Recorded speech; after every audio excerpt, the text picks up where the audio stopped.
बाटे टूटा ही पलाई।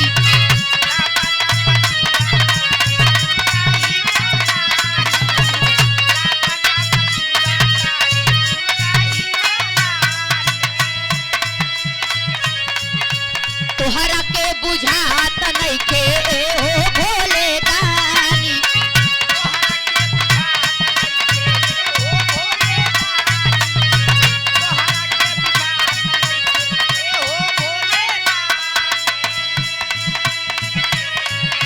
भांगे धतूरा के रोजे ओहे काम ला जाता।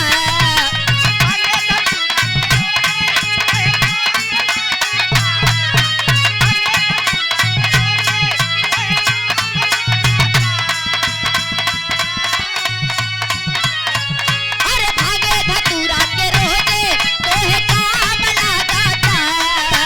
कहिया ले घर बनावे बाबलम काम ला जाता।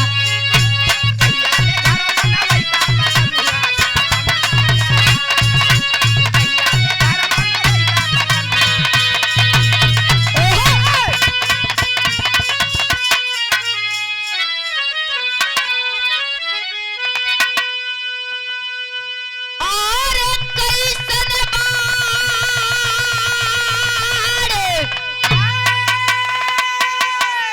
लक्ष्मण देवरावा। और कैसन बाड़े स्वामी जी मोर। पूछतारी सीता हो मैया। अरे पूछता सीता हो मैया। अरे बहेला आया नाम से लो।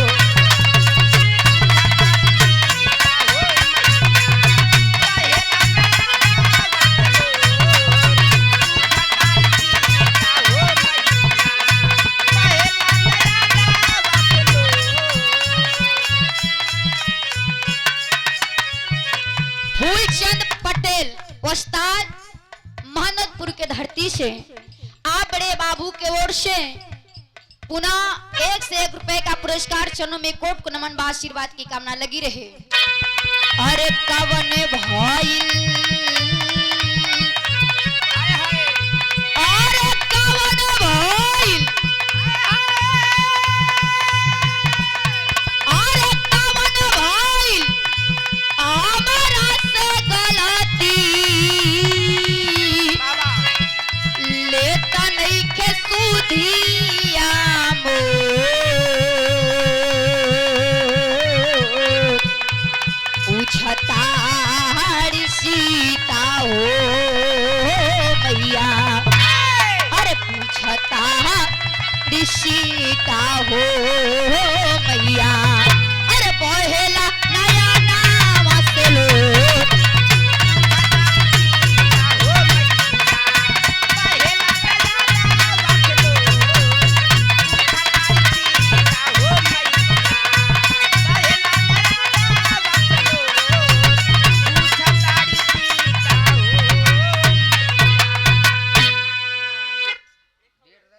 ए भैया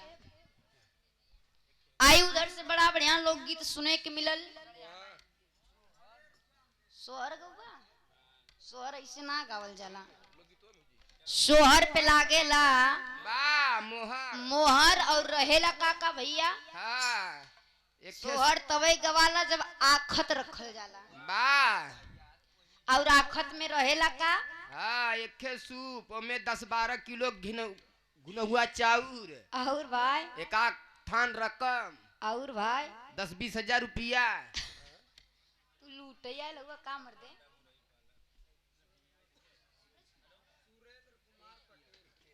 सुरेंद्र कुमार पटेल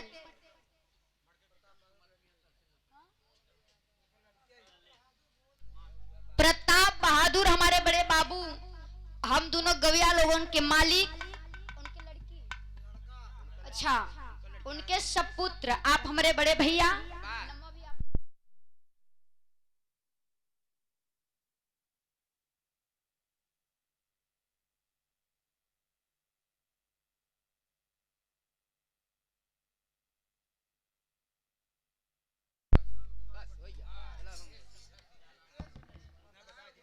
हालो प्रताप बहादुर पटेल हमारे बाबूजी के सपुत्र आप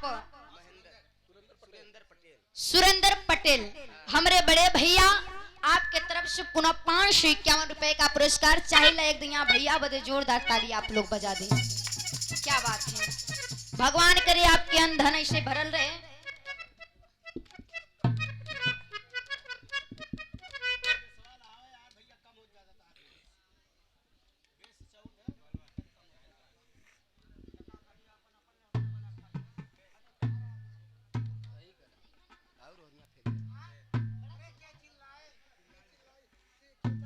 क्या बात है, बारे बाबू वाह ऐसे ही हिम्मत दिए रहा फिर देखा।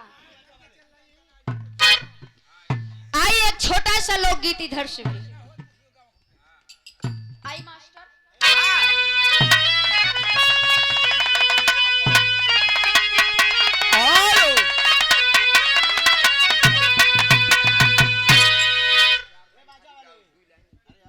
बेस बढ़ा देता है आओ मास्टर।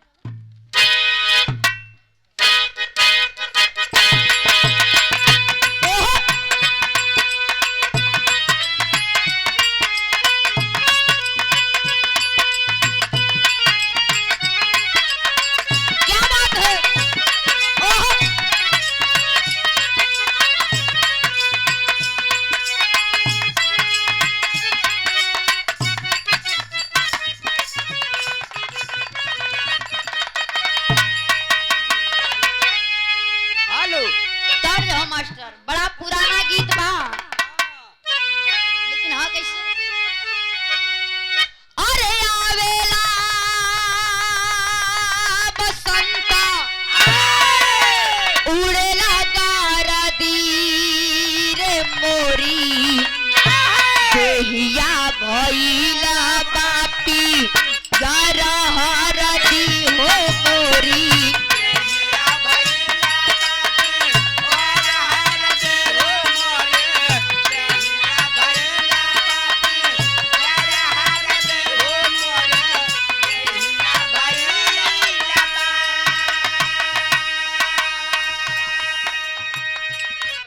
गीत के लाइन हो लेकिन भाव का बा मास्टर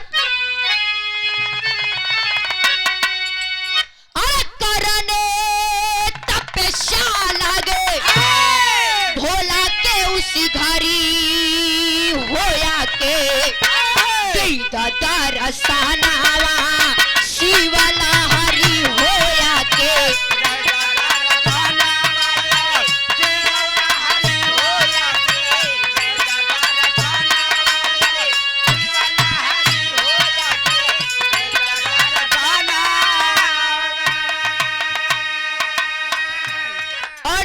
धर्म के हमारे पिताजी राज बहादुर नेता दाढ़ी अहमदपुर।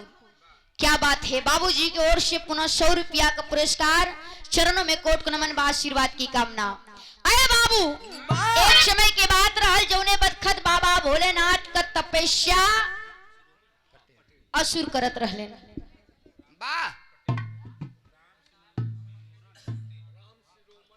राम शिरोमन राम शिरोमन पटेल अहमदपुर की पावन भूमि से आप बड़े बाबू की ओर से पुनः 50 रुपया का पुरस्कार चरण बंदन अभिनंदन है। स्वागत करती हूँ बाबू। अरे बाबू दोनों वक्त असुर लोग बाबा भोलेनाथ का तपस्या करत रहलन कि इनके हम मनाई और सबसे बड़ा भक्त बनल जाई।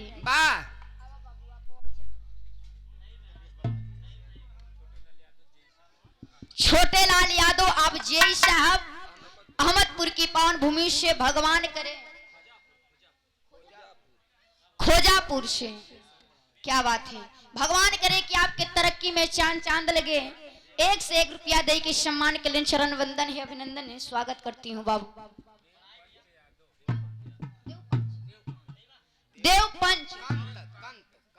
देवकंद यादव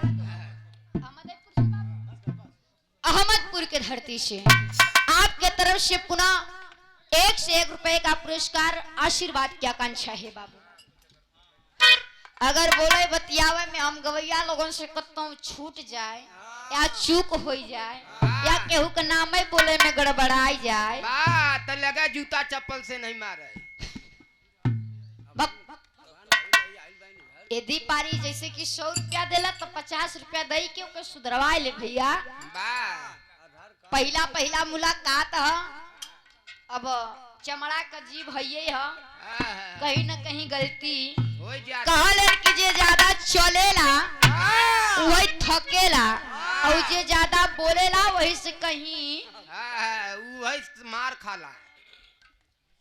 तोहार दिमाग ना ठीक लागता, वही से कहीं न कहीं गलती हो ही जाला भाई। लेकिन आई अंतरा के लाइन में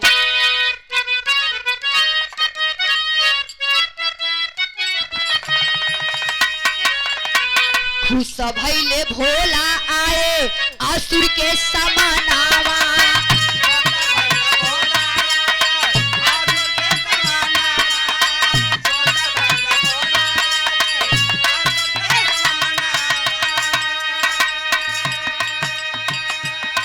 सिरवा झुका के बोले असुर के समानावा। हेलो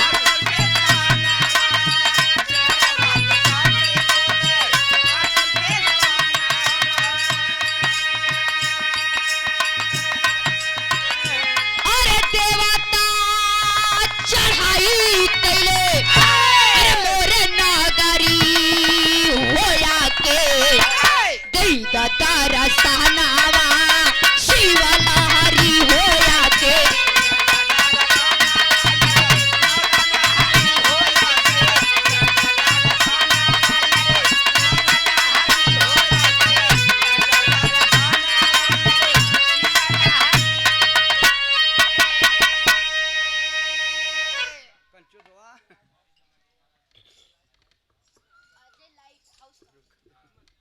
अहमदपुर के धरती से अजय लाइट हाउस कंपनी हमरे भैया के ओर से पुनः 50 रुपया का पुरस्कार बा। हमके 50 रुपया देला तो के बिहाने 100 रुपया मिले मोर भैया। हम बताइला कि कवैया लोगन के दिए से घटेला ना।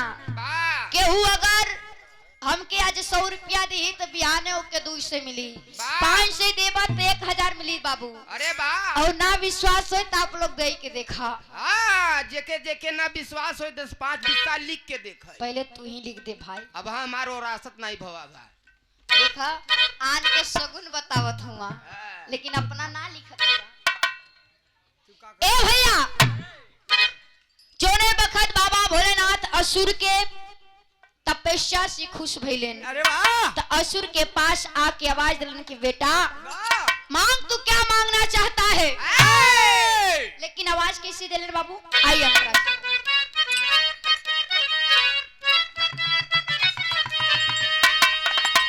बोले भोले दानी बेटा मांगा हो मंगानावा।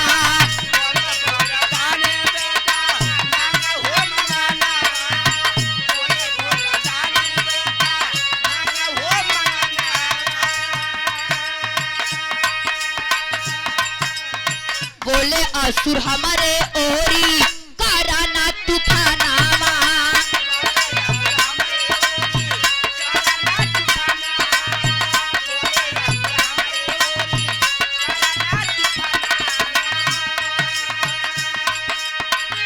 और कैले लड़ाई भोला असुर पाछरी होया के दारा सहनावा शिवा लहरी होया के।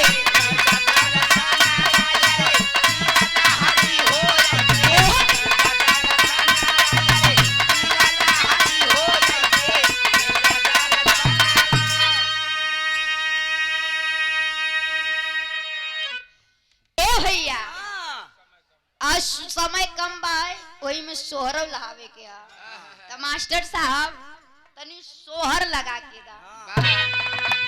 ए हमारे बाबू काल रुका हो ई ढोल जवन होला बड़ा धन्य बड़ा आपका कृपा बा कि आपके दरवाजे बजाता ढोल बड़ा सौभाग्य से बजेला। हम बताइला कि लड़का के होए या लड़का के वही माइकवा में बोल मर दे वही तो बोला था लड़किया के बिया है बियाहे। अच्छा तो सोहर में बड़ा मोहर लगेला। हम ढेर ना कहती थोड़ा सा आखत को तो रखवा ले यहाँ तो हम अहू लोगन के तसल्ली हो जाई। जितना फुआ दीदी मौसी मामी हाँ दादी नानी दादा चाची चचा मम्मी पापा गांव टोला पड़ोसी और मम्मा सबके बुलाए दे अपन पर्चा कराए ना जाए मत। जितना लोग हन हम पूरे प्रचार कर दे थई आप लोग आई जइहा बा नहीं तो सबका फोन नंबर दे दे नहीं फोन कर दे तो आखत रखवाई दे। कैसे आखत रखे से हम गवैया लोगन का हौसला बुलंद होला। छक्का लोग आवलन तो जाना तो कहिया बा का ओ मलिकार ए मलिकाई हाय हाय आवा बहरे निकला तोहरे दुआरे छक्की आई बा। कौन छक्की बे? अरे उन्ने आवत हिन तब कहथिन आय हाय मलखियाई ये अगले जन्म में वही रहबई करबा बा तो आवा हो मलिकाइन आखत तो खत राख सुने है कि लल्ला भोलबा बा वैसे गवैयन हिजड़न में बहुत ज्यादा फर्क नहीं होता है। मारा ढंगलाई जावा नीचे मंच से तो लोग बड़ा प्यार से गावे बा का गावे मास्टर